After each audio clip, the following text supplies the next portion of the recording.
And we're back with more exciting adventures of the Incredible Hoax. I am Chris. I am Mark. Today we are going. What was that? Oh, you looked up. I thought so. What happened? Well, I just noticed I'm like really more pale than I was in the last episode. I was like, what did I do other than go to get a drink? I think that was it. You just moved a little bit, but we didn't move that much. It was the same lighting on that. All right, forgive that. What's our topic of the day? Okay. NFL. We're talking Dallas Cowboys and Tennessee Titans. Those are the two teams we care about. And so The rest of the league is end trash. of 2020 report card and what to expect in the offseason. Here we go. Ready? We should start with what, Titans? Sure. Okay. Sure. You do look different. I think you scooted up your chair. Maybe I did. I didn't mean. Chair. I didn't mean to. Ah, you did. That's what it is. Look at it. Oh, I bumped the chair. So Titans, they gotta fix the defense. Offense, I wish like there's some way to like hold like in a time capsule that offense and just keep it there. Stay. The offense is fine. That offense can go with anybody. Offense can go totally with anybody. Yeah. We got that offense. Stay. Don't move. Now the defense, we kind of got to rebuild you. And the defense was horrible. Statistically, one of the worst third down defenses of all time. Yikes. Like of all time. Statistically, Yikes. One of the worst. It was like the second worst defense ever to make the playoffs in terms of sacks. And it was like one of only a few teams that had under 20 sacks, like ever. At least at the Super Bowl era. Yeah, I believe it. It was not a good season. Horrible defense. I am not optimistic because they just took the guy that called the defensive plays and just elevated him to defensive coordinator. So that doesn't make me very optimistic. They do need some personnel changes, obviously. They definitely need a pass rusher, which we've never had since last time we had a pass rusher was when, oh yeah, you guessed it, Javon Curse in 2099 and 2000 in that era. That's the last time we had a pass rusher. I mean, yes, we had. Oh, I think that we had Vanden Bosch was really good there for a while, but that's it. Like that Vanden Bosch era when we went 13-3, then before that, the Curse era, and since then nothing. So yeah, we woefully need a pass rusher. Not hold my breath on that one. Plus, we got to keep everybody. 13 teams, so roughly half the league, not quite, but half the league is over the cap for this coming year, and we're one of them. So we're going to have to do a purge of some sort, restructure contracts, etc. Yeah. That does not bode well for improving your team, generally. We'll see how that goes. I know the Patriots used to pull it off every year, but as we've just learned, it was all Tom Brady, so it doesn't really matter, does it? So, which we don't have Brady. So, am I optimistic about 2020? Really depends on the offseason. Or 2021? Depends on the offseason. Depends on the offseason. If we can magically hold the offense somewhat together, we're going to lose the receiver, Corey Davis. Can't see him staying. He had too good a year to stay. He's going to get a decent contract somewhere. I don't think he'll end up staying. It'll take a miracle to keep him. But and then, at some point, the carries will add up on Henry. It's just a matter of when. I mean, notoriously running backs who have a 2,000-yard season aren't near as good the next year. They're usually kind of gassed. Right. He's a specimen, so we'll see what happens, but history says it won't happen. So I guess as far as the year is concerned, I'm very happy for the offense. I'm very happy that Tannehill obviously is the answer at quarterback. Yeah. 2 years in a row, I'd say when you put in 2 years, okay, yeah, you're the guy. He's the guy. Right. We've answered the quarterback question. The offense is good. We lost our coordinator to Atlanta, but we're stayed in system, and people really like the guy we replaced him with, so I feel good there. Okay.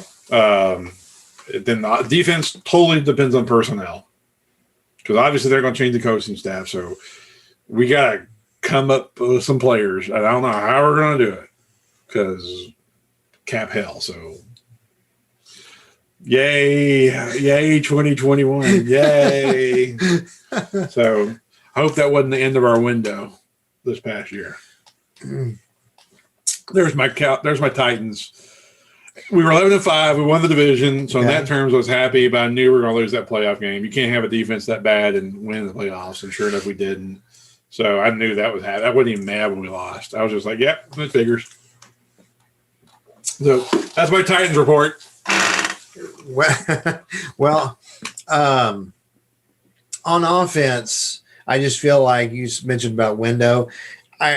They have, when you have an offense as good as theirs is clicking right now, there is a kind of a window thing you have to consider. Mm-hmm. And they probably have another safely 2 more years of that. We hope. And hopefully and that they'll be good. I give them an A for this past 2020 season, the offense. The defense, they've got to figure out a way to get that up, from being an F. You got to get that up. You got to get that, at least to a B minus. And that pass rush by committee didn't work. Their third down efficiency, terrible. So, and you clearly have a coaching staff and Vrabel who they like the system. They believe in the system. This is the system they want to run in. Okay, fine. There's something to be said for a leader saying this is the path and we're going to run with that. That's what we're doing. This is what we're doing. There's something to be said for that. But they went into this year, they let Jarrell Casey go, and other than that, I mean, they didn't replace him with anybody. Well, I mean, they had the draft pick that Simmons. Yes, he's played well, but anyway, they didn't add anything else. Is I guess my point. There's nobody. Well, yeah, they tried with Clowney, and that didn't work. Yeah, he got hurt. So they clearly need an injection of talent, and so you're going to have to, with a mix of draft and free agency, upgrade that. And if you have to restructure deals on your offensive line players, to maybe give them a bonus, and maybe put their big part of their money and on the later years of their contract, whatever you got to do, they need to get creative, because that's going to take that kind of a maneuver to get that thing turned around, because otherwise that defense is not going to get around.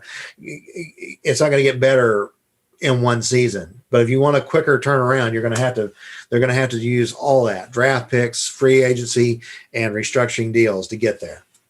We'll see. But they made the playoffs. I was hoping that in 2019, where they were, because they felt like the defense was a little bit better that year. I thought in 2019.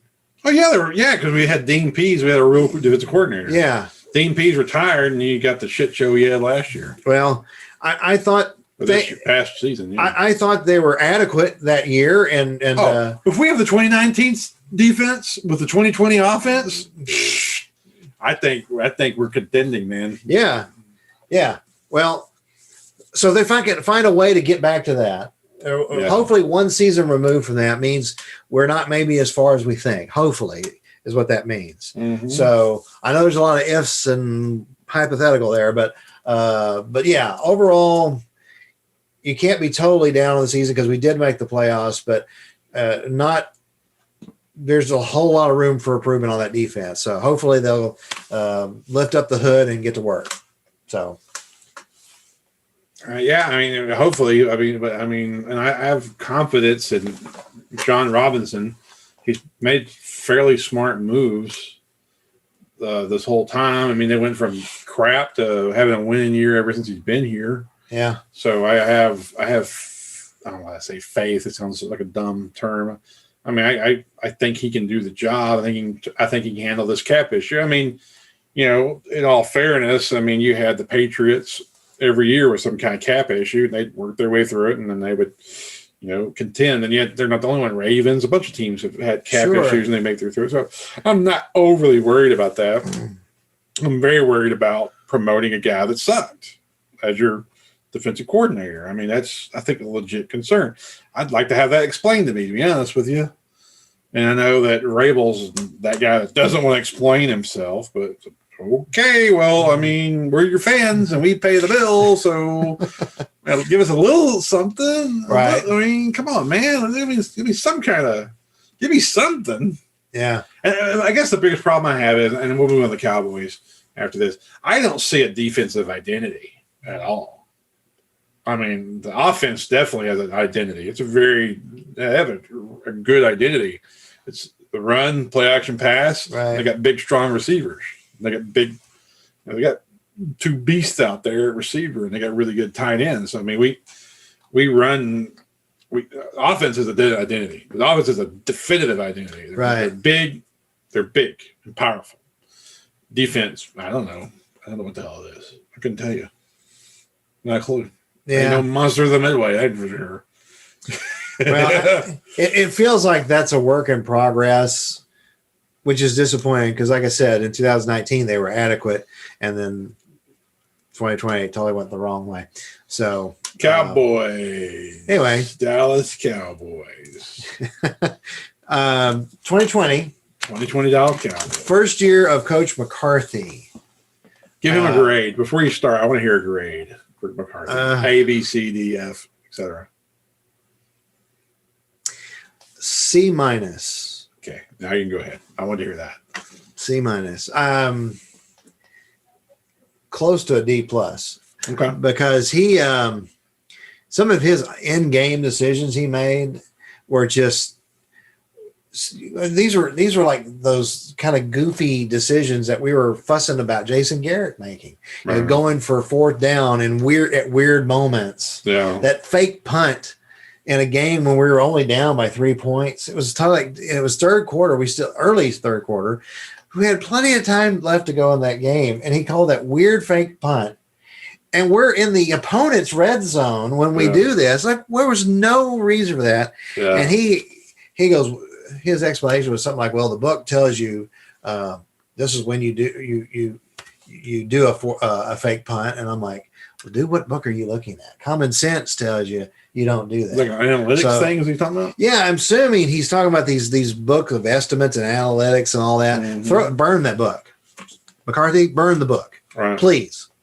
Common sense should take over there. So anyway, I expected the team to be a little bit better, that he would be kind of the guy to take what Garrett what had, which wasn't terrible, but to improve on it. But the team regressed, especially on defense. That was just abysmal defense. Mm-hmm. So on the offensive side of things, we just had a lot of injuries on the offensive line. That meant right there we were not going to be as competitive this year as we wanted to be with all those kind of injuries. So on offense, it's, and Dak Prescott himself went down in game 5. So on that, there's only so much you can do about that. I thought Andy Dalton grew into the role, and I thought he's been a starter in the league, and I thought he played good once he and the offensive line finally settled down toward the end of the year. I thought his last 6 games, I thought he did respectable. But defense is their main problem. So offensively, a grade for 2020, you'd have to give. It's just, I guess you'd have to say like C minus, and then an F for your defense. So that's where we were. What stats did Zeke end up with? I don't even think he ran for 1,000 yards. There wasn't a whole lot that did this year. So it was not a particularly good year for Zeke. He had 979 yards and 6 touchdowns. He had a 4-yard average. It's down from his high, obviously. His rookie year was his highest production. His rookie year. So Dak obviously got hurt, which obviously hurt the team. Sure. And he was playing really great before he got hurt. And then when he got hurt, it was like, he's dead. As well as undeniable injuries. Yeah. He had that he's going floppy leg going. Oh, yeah. That was not cool. So, I mean, kind of a mess. I feel like y'all are a mess. Yeah. Like I need a little bit of everything now for some reason. I went from being pretty good to now I think you need a little bit of everything. Except receiver. They got enough receivers. You can field 2 football teams. You're all receivers. Literally receiving core. You're bleeding receivers. We're right there with the Chiefs and all these and Packers and the Bucks. Yeah. All these top teams. We got an all-pro receiving core. Yeah, receiving core. Rest of the team, fantastic. Not so much. So I honestly quit watching the Cowboys at a certain point in the year because I was just like, well, kind of a waste of time for this season. And I gave up on it. I watched the first games. Bad football. And, Prescott was having 400-yard games like every week or whatever it was there at the beginning until he got hurt. And because obviously he was taking the whole team on his back at that point. Right. Something's happened to Zeke. I think you got to move on from Zeke. I'd cut bait on Zeke right now. I'd take the cap hit and move on. Trade him something. I'd get rid of him. He's pointless. What good's he do you? He'd be better off getting a cap or the cap relief or the trade value. I'd get rid of Zeke in a heartbeat. In fact, dare I say, I'd try to ship off Dak and Zeke as a little package deal and get me something going. That's what I'd do. I'd be calling Houston, hey, I'll give you Zeke and Dak for Deshaun. And I'll even throw in some draft picks. I'd do that in a heartbeat. I wouldn't even have to think about it. Like in a heartbeat, I'd do that. Our last episode we showed, I offered up a similar scenario. Yeah. I think it's pure fantasy, but that would be something that I'm perfectly fine with them doing. Yeah, you did. Did you say that outright in the last show? Oh yeah, to put a Dak for the same amount of draft picks, 2 first-rounders and a third. That's right. And I added a Zeke. I'm adding a Zeke. And you're adding Zeke. But I'd be willing to do that too if it meant to get a quality of Deshaun Watson. And for that matter, I'd call Jacksonville and say, hey, Dak, Zeke, whatever draft pick you need, give me your first this year. I want the Clemson kid. And go get Clemson kid. Yeah. The Clemson kid. We had a show that we talked about the Clemson kid. I don't even know his name. I just call him the Clemson kid. Trevor Lawrence. Lawrence. Clemson, right? Hey, it's Clemson. Yeah. I'm pretty sure that's right. Trevor Lawrence. He deserves to be a Cowboy. Look at that guy. If anybody should have a star in his helmet, that's that kid.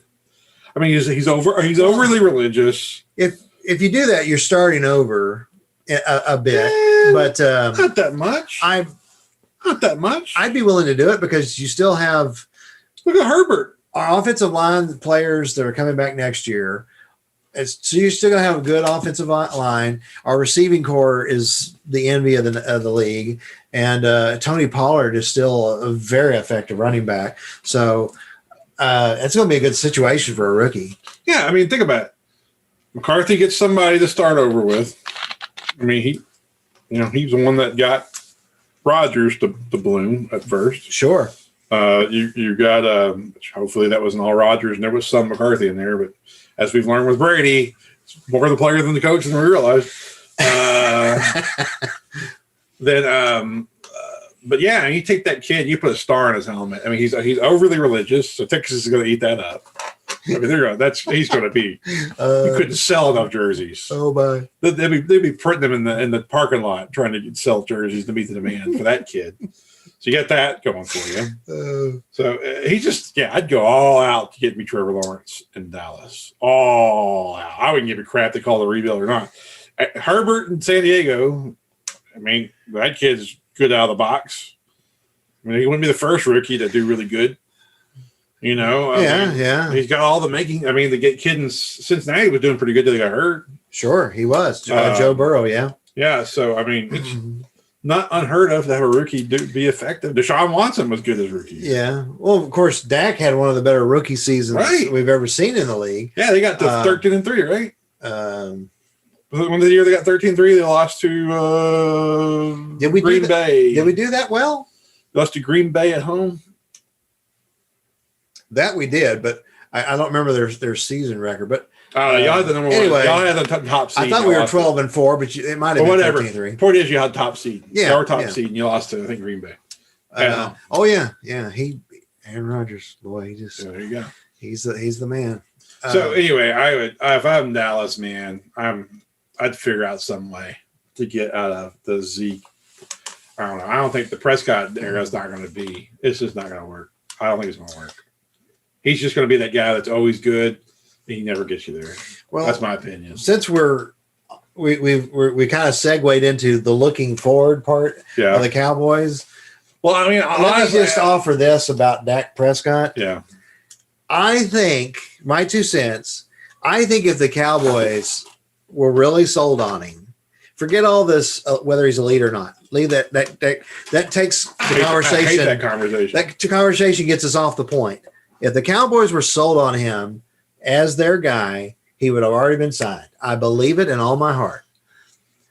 The way that Jerry Jones and Stephen Jones, the way they've done their contracts, all that, there are bad contracts on that team. I understand, but they're not willing to pay this guy $40 million plus.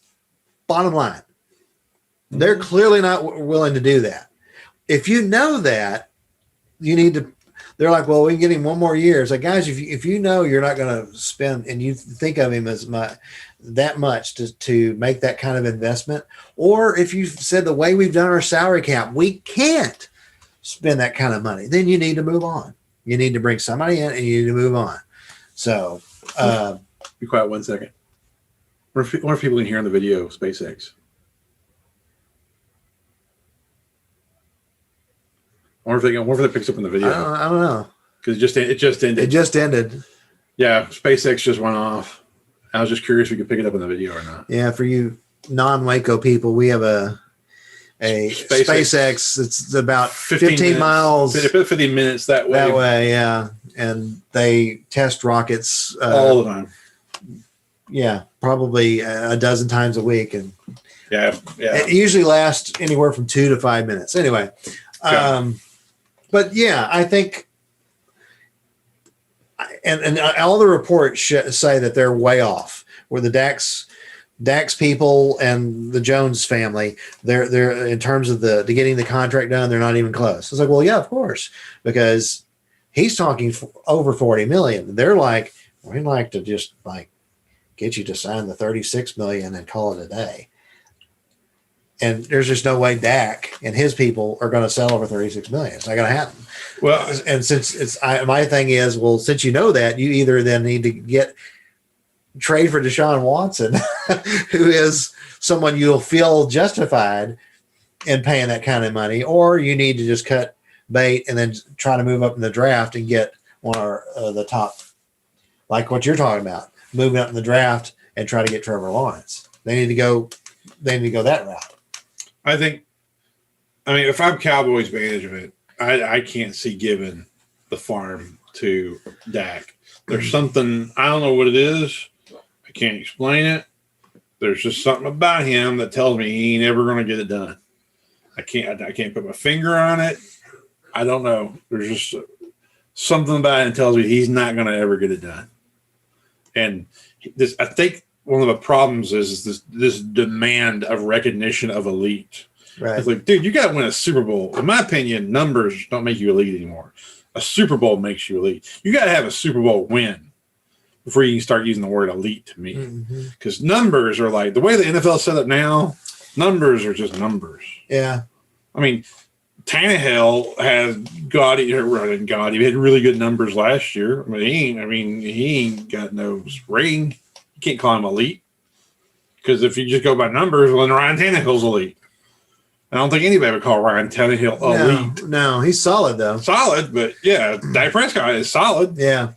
But if he wants elite pay, you got to get a ring. Right.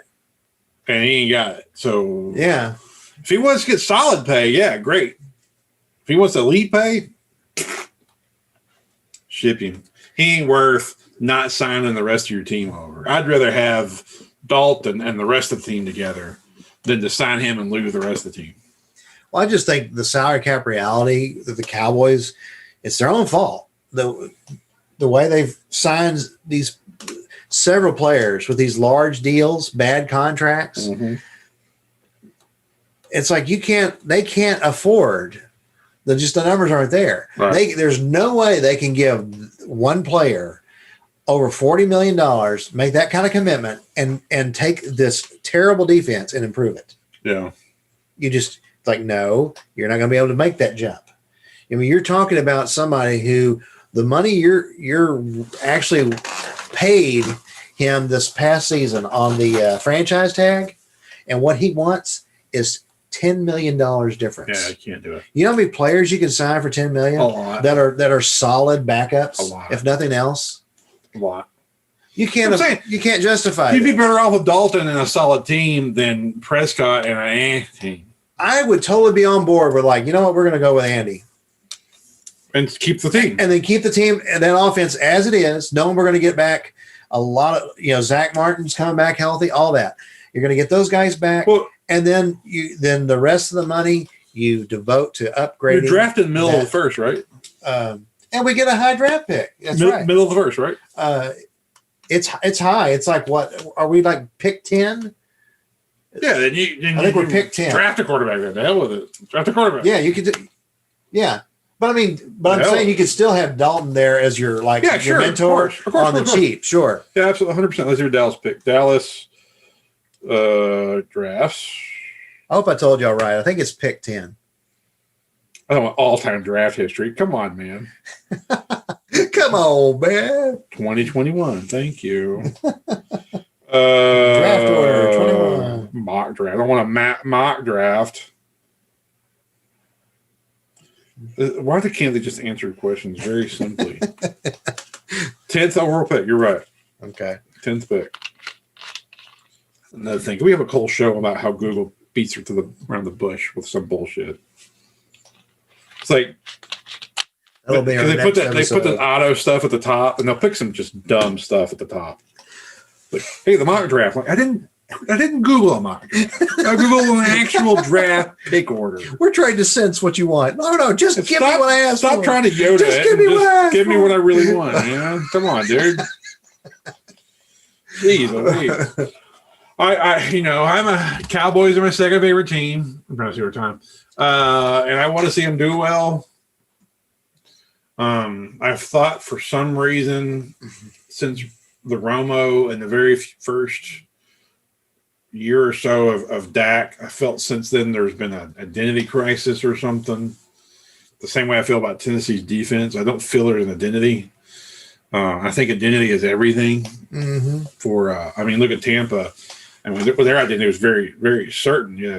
Veteran quarterback, made good decisions. You had big physical, good receivers. You had several receivers deep. You had two number ones, basically, in Evans and Godwin. Right. And then the defense, they had a heavy front-loaded defensive line that was all over the place. They were all over everybody in the playoffs, that D-line. Mm-hmm. So they definitely had like a real like identity. I mean, it's Bruce Arians, the way he's done it. I mean, pretty much what he had in Arizona before it kind of fell apart with cap issues, and I think Palmer retired and whatnot. Yeah. Anyway, so it's kind of his style of team. I mean, I don't sense that with the Cowboys yet right now, and I think maybe it's because it isn't McCarthy's team. It was that first year, and he had to go with what they had. I don't think Dax is quarterback. I just don't think it is. I don't see it. It's all about Cowboys. It really is all about Dak and what they do with him and whether he stays or goes. And whenever you make that decision, right, an order of things to do fall in line. Yeah, that's absolutely. I agree. Yeah. That's probably. It's that domino that has to be dealt with before you do anything else. Yeah. If you keep that, you do these things. If you don't keep that, you do these things. Right. And until that decision's made. And I've said it before, he's a solid quarterback. We frankly need Dak to work out. Of course. I would like. That's the best option. It's the best. I would like Dak to be the guy, but he's convinced he's Mahomes, and he's not. And I don't know what else to do. The Cowboys want to assign him to a 5-year deal. You think, well, that sounds great. They'd really love you. A really long deal. He wants to do 4 years. Is insistent. His team has said that's that I don't know. But the 4-year deal is like a non-negotiable thing for them. They absolutely insist on 4 years, not 5. And So it just makes it tougher where it's more money that the Jones family has to put out there. And hey, I get part of it. He played on a rookie contract. He absolutely overperformed on his rookie contract. I think that's fair, fair statement. And I think the Cowboys have made a good offer, I think, but where he thinks it should be versus what they're offering is not close, and it's a shame. But I do get a sense that McCarthy inherited Garrett's team, and there is some of that going around. Parcells, when he came to our franchise, that first year, he didn't make a whole lot of changes either. He took that year to kind of evaluate what was there. Then you started seeing Parcells' stamp in that second season. So I'm hoping McCarthy will have the freedom to do that, to put his stamp on things, and things that aren't working, by all means, for example, do we need Sean Lee back? No. Seriously? No. Sean Lee, when he was healthy in his prime, in the league anymore. was terrific, but he's just always an injury waiting to happen. And he's been around for like 15 years, right? And he's not quite that long, but he's been around long enough now. And they're paying him a very generous salary. Move on to someone new, someone young, and who's not going to be injured for half the season. Can we please do that? So things like that, I think, are ways McCarthy could take this team forward. Yeah. He was drafted in 2010. He's 34 years old. What the hell? Yeah, it's time to cut that off. And Dak's agent is Todd France. Okay. I just had it. He has 69 clients, including Dak, Grady Jarrett, Fletcher Cox, and Aaron Donald. So Aaron Donald and Dak are his two showcase guys. Okay. He's got $1.5 billion worth of contracts out there, and that was as of 2020. This article was written December 2020. So he must be a pretty good agent. This list has got him ranked number 12. I don't know what that means, if that's dollar amounts or what. So he's got obviously a good agent. So the guy has some reason to do what he's doing. Right. I just don't know what it is. Well, I guess if it hasn't been said, maybe this is the point I need to say this. Okay. Dak Prescott, the money he's seeking, I can promise you there is an NFL team out there besides the Cowboys that will give him what he's asking for. Just not us. There is a team out there. It could be the Chicago Bears. That'd be one team to look at. There's teams out there that I think would be willing to make that offer. Just we can't afford to do that. The money alone. Ship him off. So I'd ship him. That's just me. If I was my Madden game, and Prescott, Dak was going to eat up my cap, I would totally trade him in some weird trade. And Zeke Elliott just he's declined. I'm sad to say this because he was for many years there our best athlete / player on the field. I'm sad to say this. He's declined, and he's hit that 6-season wall. Who's this? Zeke Elliott. Oh yeah, Zeke. Yeah. He's hit that 6-season wall like running backs do sometimes, and they're kind of like that's it. And he's going the way of Sean Alexander and Marion Barber. They signed that first big contract, and then you never see the guy he was before that. Yeah. I'm so sad to say that. I thought he was going to break the odds, but no. So I think there's some. I don't know how to say it, and that sounds mean. But with Zeke, there's something off there. He's a weird cat. Well, remember he had the immaturity issues. He got suspended. So he's had that in his past. Yeah, I don't know. There's something a little off there. I mean, I don't know. I don't know. I probably say that those come off wrong. Seems to me the teams that win year in, year out have just normal people on their rosters. You know what I mean? And like, you know what? We're going to do a whole show one day on what I call the role of normalcy. Yes, we've touched on this before, but I always enjoy it. The rule of normalcy, if you just heard this, the rule of normalcy is if you, in most endeavors, cooking, football, movie making, carpentry, whatever, if you just are normal, you usually have success. You don't have to reinvent the wheel every fucking at bat, you know? You don't have to like get a Hail Mary every time you get the ball in your hand. You don't have to write the great American novel every time you put pen to paper. Right. If you're just normal, usually you can have success for a long time. And then even your personality. You just go through life and you just are nice to people and just even keel, usually have success. Relationships, business, everything. Yeah. When you're freaking weird and you show up to the draft with like a half shirt, you know, a half shirt tuxedo, and then you have like a Cowboys colors. Yeah, and you have like the weird giant nose ring that, you know, I think almost gets yanked out with your helmet every time you get tackled, and all these other things. I mean, normal's fine. Normal's fine. Normal. You know, Buccaneers just won a Super Bowl, and they didn't have a whole lot of outlandish characters on the roster. It was just guy just got the job done. You know, Tyrone Matthew, the honey badger over there at KC, being all outlandish and talkative. Yeah. Well, he's a loser at home right now. So, you know, Tyreek Hill with his weird hairdo, you know, he's sitting at home losing right now. You know, the regular old Buccaneers have got him a ring. Regular old Buccaneers got him a ring. Same thing with like it's the same thing with playing with the Titans before.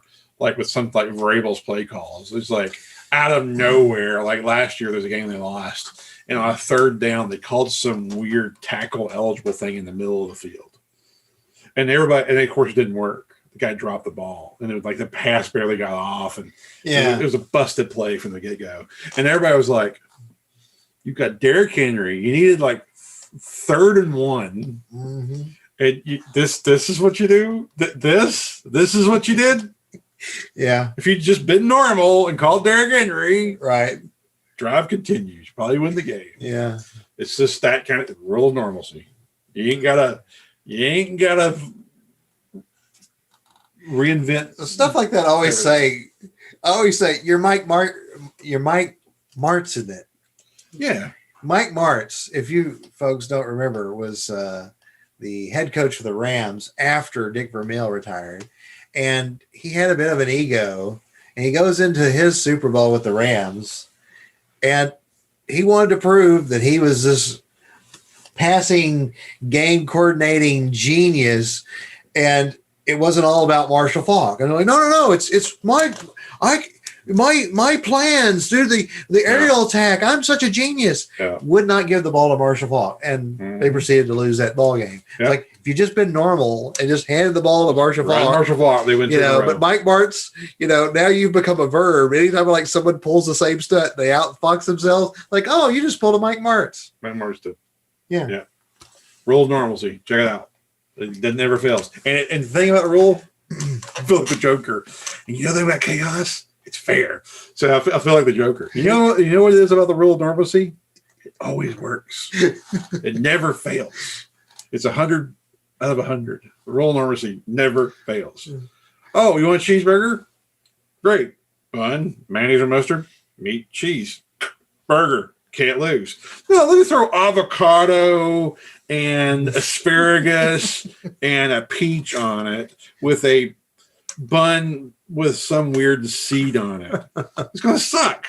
Right. You could have had a regular burger and been done already.